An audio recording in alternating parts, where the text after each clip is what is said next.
Sebuah kisah karya terbaik anak bangsa Indonesia bertutur tentang perjalanan kehidupan anak manusia di zaman kerajaan Tanah Jawa melalui sentuhan sejarah dan fiksi yang nyaris sempurna. Dengan bangga kami persembahkan satu di antara karya terbaik dari Esa Mintarja yang berjudul Jejak di Balik Kabut.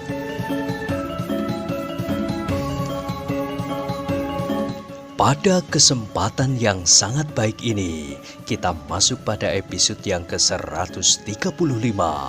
Selamat menikmati.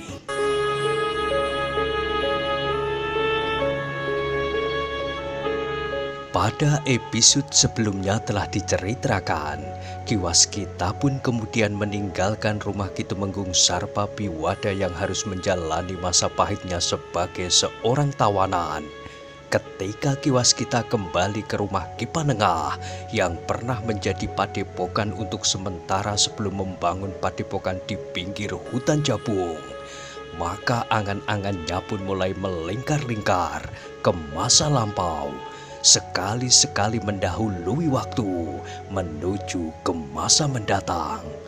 Sebuah kenangan yang manis melintas di kepalanya. Pada masa mudanya, selaku seorang prajurit, ia berkenalan dengan seorang gadis yang cantik. Menurut penglihatan matanya, tidak ada gadis yang lebih cantik daripada gadis itu. Tetapi malapetaka itu datang. Hati Ki Waskita muda itu telah disusupi iblis, sehingga ia telah berbuat laknat. Hatinya terguncang ketika gadis itu mengaku bahwa ia sudah mulai hamil. Namun sama sekali tidak terlintas di kepalanya bahwa ia akan ingkar apalagi berkhianat. Ia sudah siap menghadapi tanggung jawab. Bahkan mungkin ia akan dapat dipecat dari tugas keprajuritannya. Tetapi perintah itu datang begitu cepat. Ia harus pergi menjalankan tugas. Ki Waskita muda itu bersama dengan sekelompok prajurit harus membasmi sekelompok penjahat yang sangat ditakuti karena kebengisannya.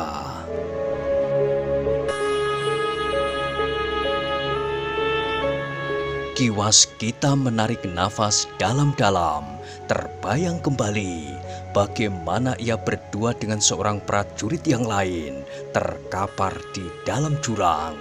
Seorang petani yang baik hati telah menolong mereka berdua, bahkan merawatnya sampai sembuh. Tetapi di samping petani itu telah hadir pula seorang yang lain, seorang yang berilmu sangat tinggi, seorang yang menguasai bukan saja ilmu pengobatan, tetapi juga ilmu kanuragan. Ketika Ki Waskita muda dan kawannya itu kembali ke kesatuannya, mereka justru dianggap telah melarikan diri dari tugas, sehingga keduanya pun telah dihukum dan tersingkir dari kedudukannya.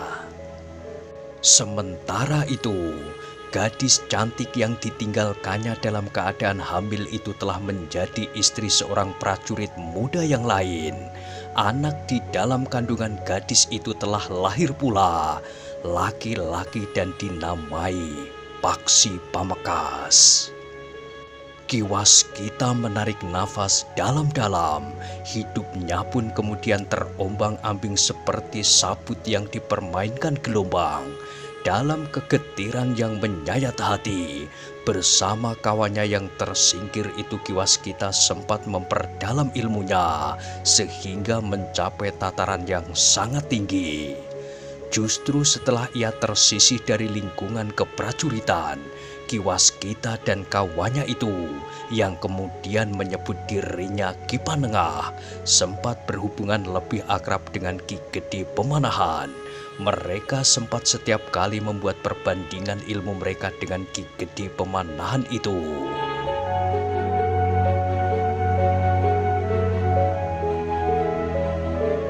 Namun Kiwaskita dan Kipanengah tidak menyembunyikan kenyataan tentang diri mereka.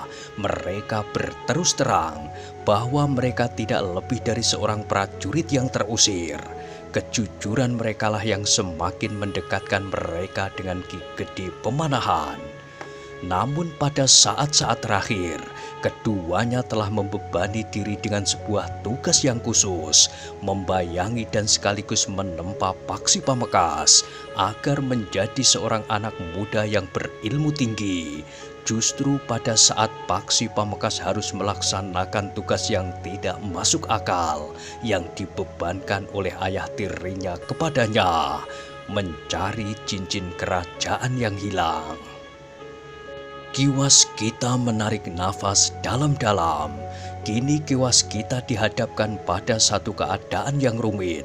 Berterus terang kepada Paksi Pamekasan, siapakah Paksi Pamekasan itu yang sebenarnya?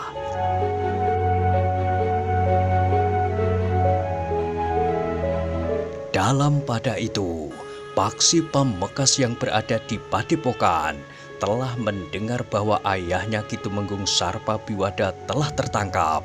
Ia pun mendengar bagaimana Kiwaskita memancing Ki Tumenggung Sarpabiwada untuk pulang.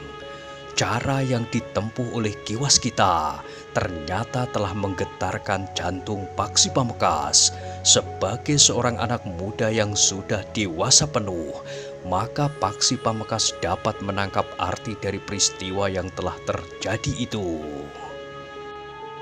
Tentu bukan dengan serta-merta ayah terpancing oleh kehadiran Kiwaskita, berkata Paksi Pamekasan di dalam hatinya.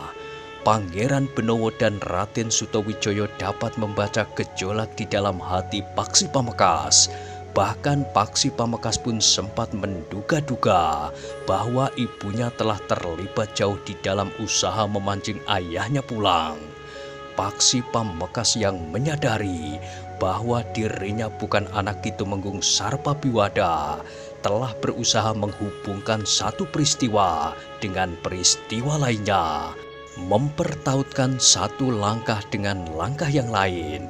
Pangeran Benowo dan Raden Sutawijaya tidak dapat membiarkan Paksi Pamekasan didera oleh perasaannya sendiri. Pangeran Benowo dan Raden Sutawijaya tidak dapat berdiam diri melihat Paksi Pamekasan semakin menjadi murung. Karena itu, maka keduanya pun telah menyampaikannya kepada Ki Panengah bahwa Paksi Pamekasan nampaknya telah dikungkung oleh gejolak perasaannya.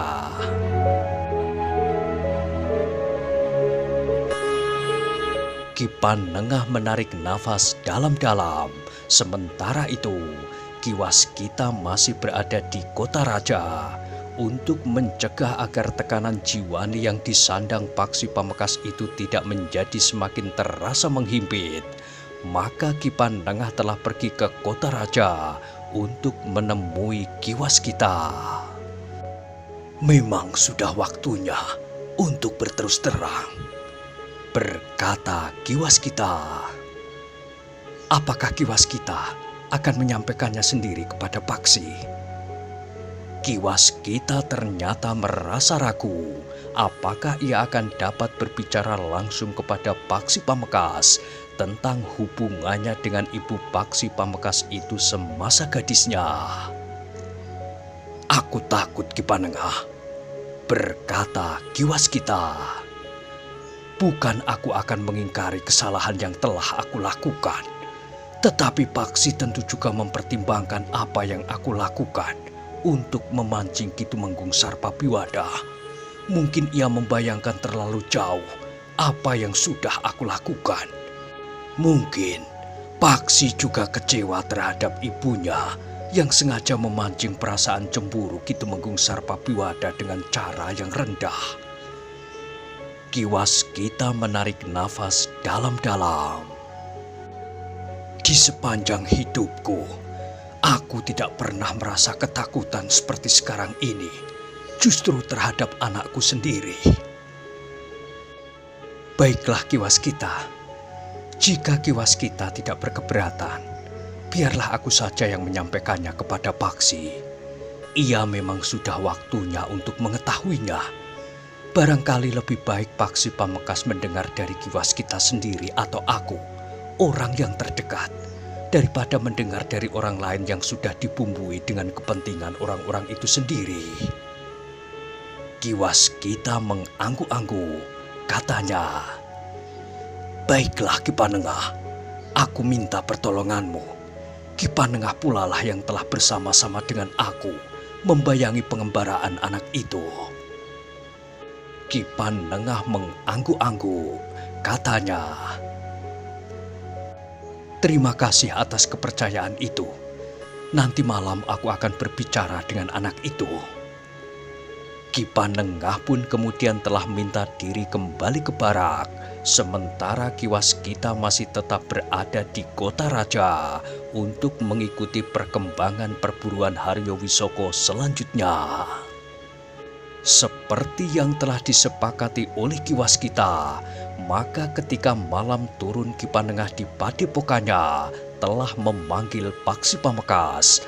Menurut pendapat Ki Panengah, anak itu harus segera mendengar langsung dari sumber yang boleh dipercaya daripada mendengar dari orang lain yang mungkin akan dapat menyesatkannya.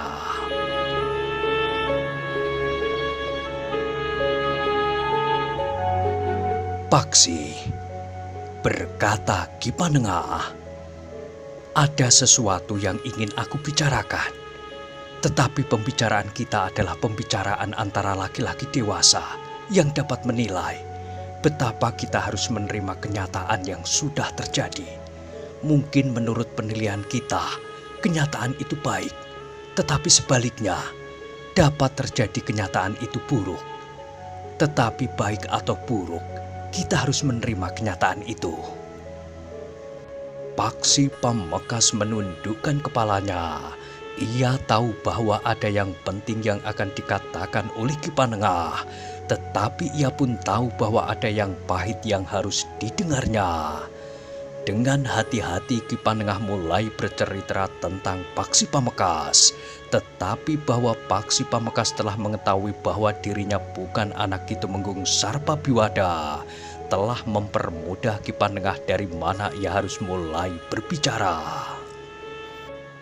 "Paksi," berkata Ki Panengah dengan nada berat, "Ki Waskita tidak dapat mengatakannya langsung kepadamu.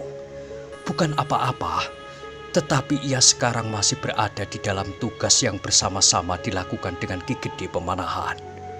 Sementara itu, menurut pendapatku, dan ketika hal ini aku sampaikan kepada Ki Waskita, telah disepakatinya bahwa kau harus segera mendengarnya.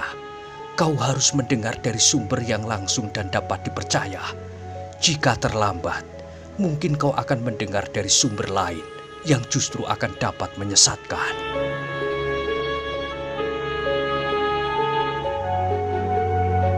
Paksi Pamekasan menarik nafas dalam-dalam, tetapi kepalanya justru tertunduk. Ketika dengan terbuka dan berterus terang Ki Panengah menceritakan tentang dirinya, Paksi Pamekasan sudah tidak terkejut lagi. Sebagian dari cerita itu sudah didengarnya langsung dari ibunya, sementara ketajaman penalarannya telah membimbingnya untuk mengetahui cerita tentang dirinya yang tersisa. Meskipun demikian, masih terasa betapa pahitnya menghadapi kenyataan itu. Kepalanya yang tertunduk menjadi semakin tunduk. "Paksi," berkata Ki Panengah kemudian, "aku yakin bahwa kau mempunyai ketahanan jiwa yang cukup untuk menghadapi kenyataan itu." Paksi Pamekasan sama sekali tidak menjawab.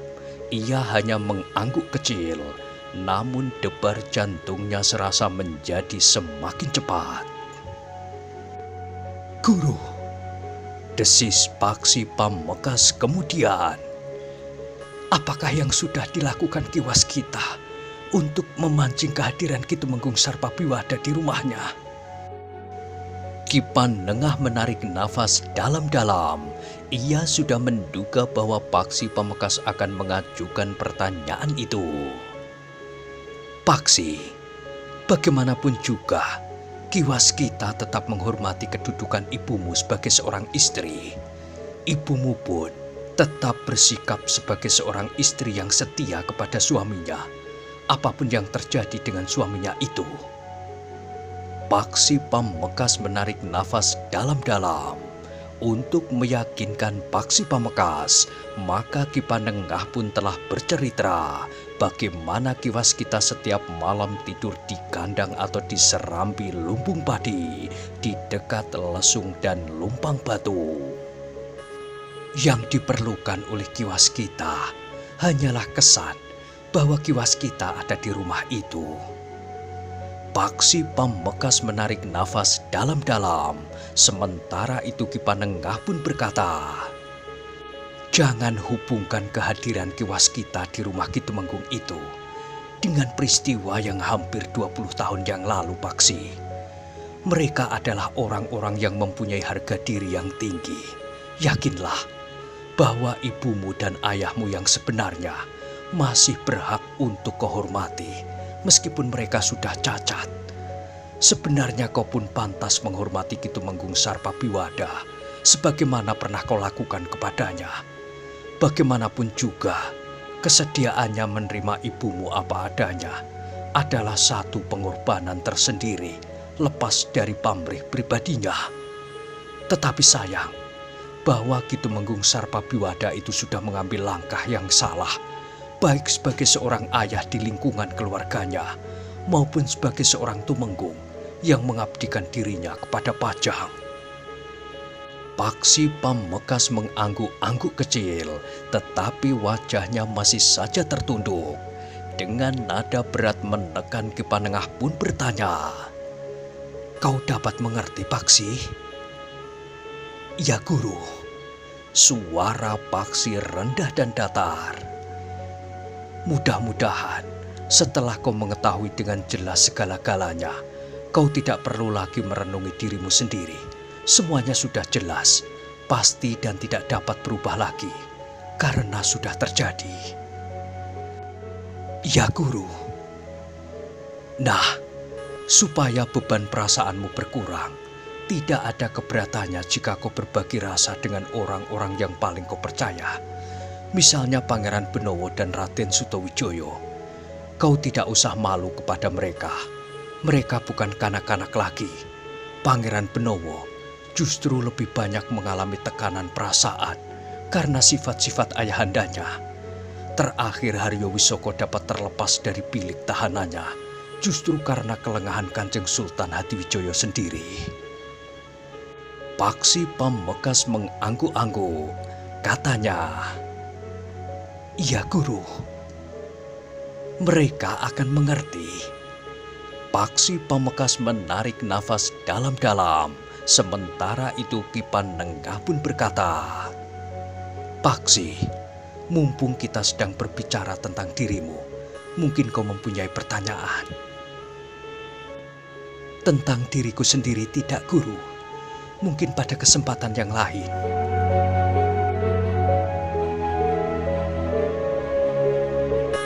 "Baiklah, kita dapat mengakhiri pembicaraan kita sekarang. Mungkin dalam waktu 2-3 hari lagi, Ki Waskita masih berada di dalam kota." "Aku justru ingin bertanya tentang adik laki-lakiku yang oleh Ki Tumenggung diberitahu bahwa aku bukan kakaknya. Setidak-tidaknya kalian saudara seibu." "Iya, Guru. Adikmu itu luput dari tangan prajurit Pajang. Ia dapat lolos dengan seorang pengawalnya yang bernama Ki Lulut." "Ki Lulut." Paksi Pamekasan mengulang. Kemudian katanya, "Aku justru menjadi sangat cemas karena anak itu lolos dari tangan prajurit Pajang." "Kenapa?" bertanya Ki Panengah. "Anak itu tentu sudah dibekali perasaan dendam di dalam hatinya. Ayah yang membenciku bahkan akan membunuhku itu tentu sudah menaburkan bibit permusuhan di hati anak itu. Bahkan mungkin anak itu akan dibentuk secara khusus untuk melaksanakan keinginan ayah yang masih belum berhasil dilakukan, membunuh aku.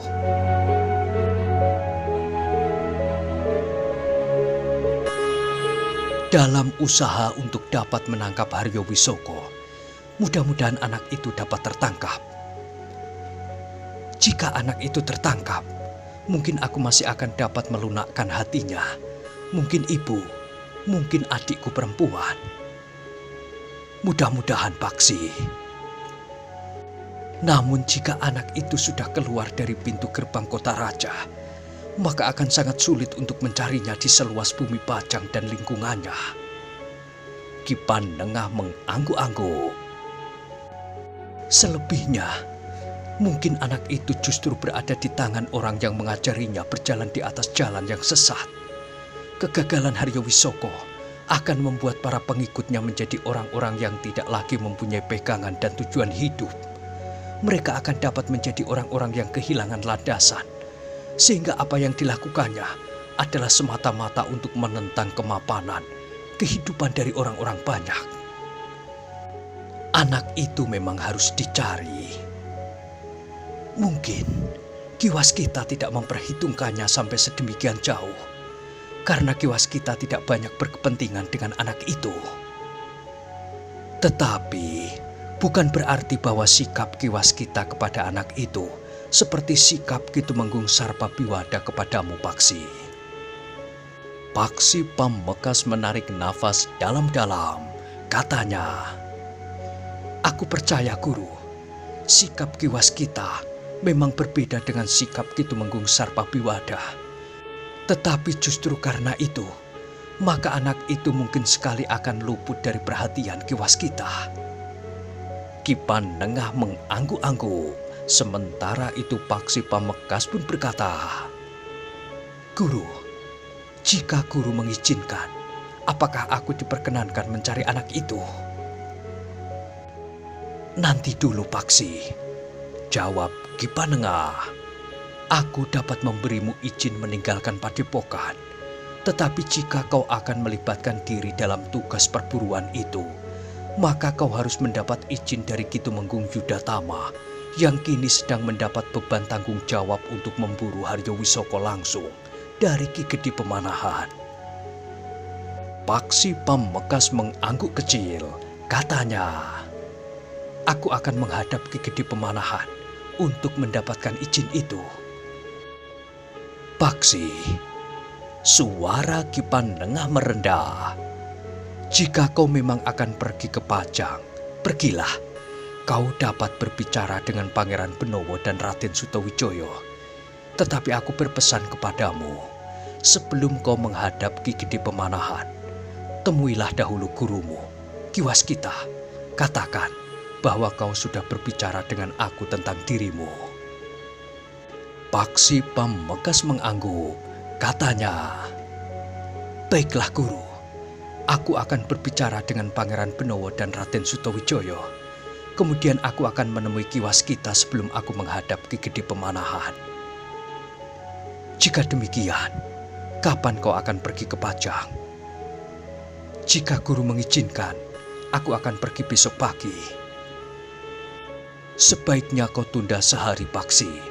Kau perlu mengendapkan perasaanmu. Besok kau tetap berada di padepokan bersama para cantrik yang lain." Paksi Pambekas tidak membantah. Sebagai seorang murid, ia harus tunduk kepada perintah gurunya. Sejenak kemudian maka Paksi Pambekas pun meninggalkan gurunya yang masih duduk seorang diri di dalam biliknya. Ketika ia pergi ke barak, yang ditemuinya hanyalah Pangeran Benowo dan Raden Sutawijoyo yang nampaknya memang menunggunya. Sementara para cantrik yang lain berada di dalam sanggar. Ada yang di sanggar terbuka, ada pula yang di sanggar tertutup.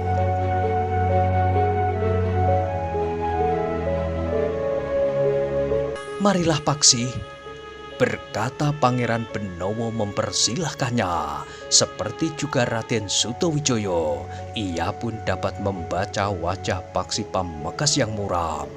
Paksi Pamekasan pun kemudian duduk bersama Pangeran Benowo dan Raden Sutawijoyo.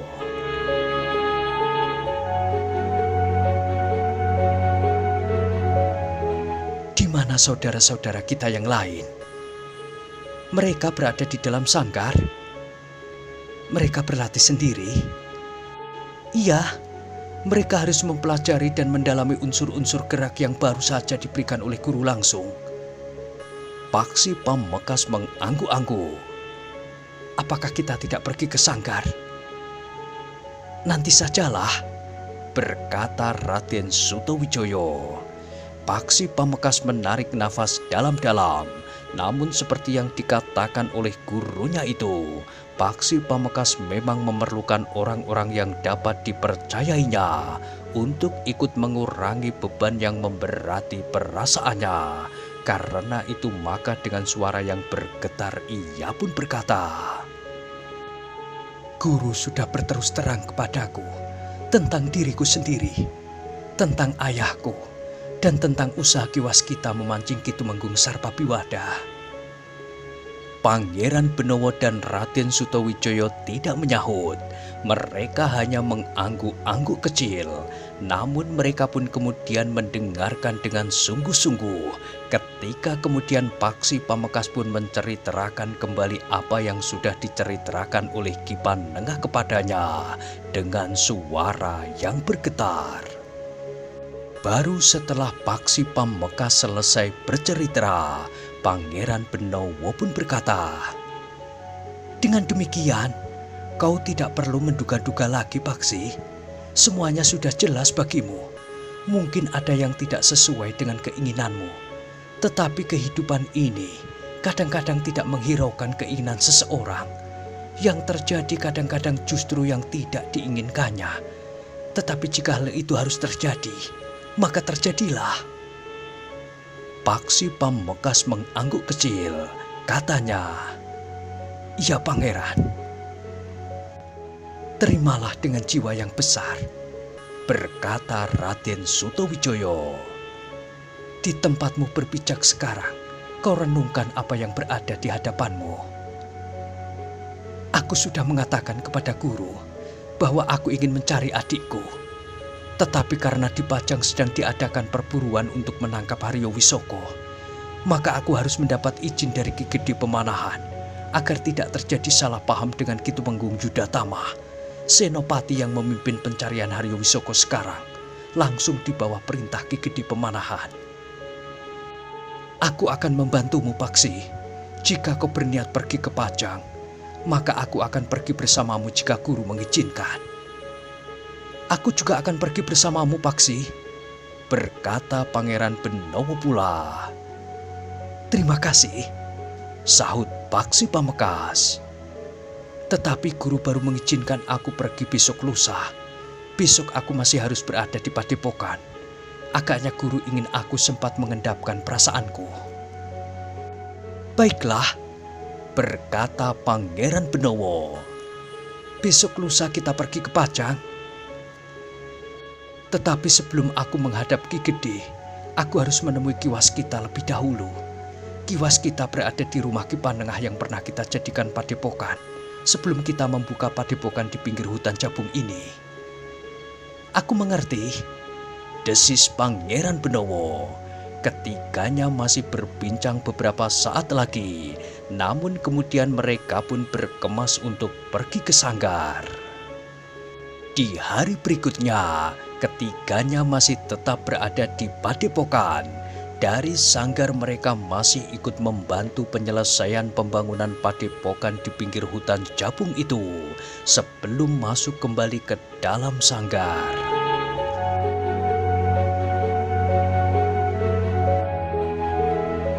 Demikian pula para cantrik yang lain. Mereka menempa diri sambil membangun padepokan mereka bersama para prajurit yang masih ditugaskan di padepokan itu. Dengan demikian, maka para cantrik itu justru memiliki juga keterampilan mengerjakan pekerjaan kayu, bambu, dan pekerjaan-pekerjaan lainnya. Tetapi bukan berarti bahwa peningkatan kemampuan para cantrik itu di berbagai macam ilmu terhambat, juga dalam ilmu kanuragan. Baru di hari berikutnya, Paksi Pamekas bersama Pangeran Benowo dan Raden Sutawijaya pergi ke Pajang untuk menemui Ki Waskita.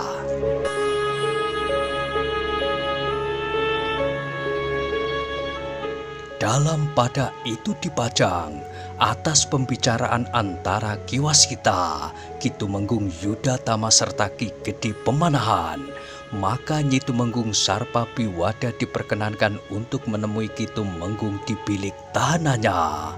Maka dibiarkan saja Nyi Tumenggung oleh prajurit yang dipimpin oleh Ki Tumenggung Yudatama itu untuk menemui Ki Tumenggung. Ternyata kedatangan Nyi Tumenggung itu tidak menyejukkan hati Ki Tumenggung.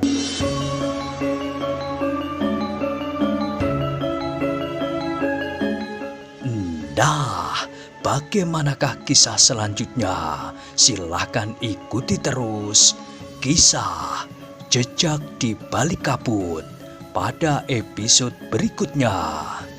Sampai jumpa.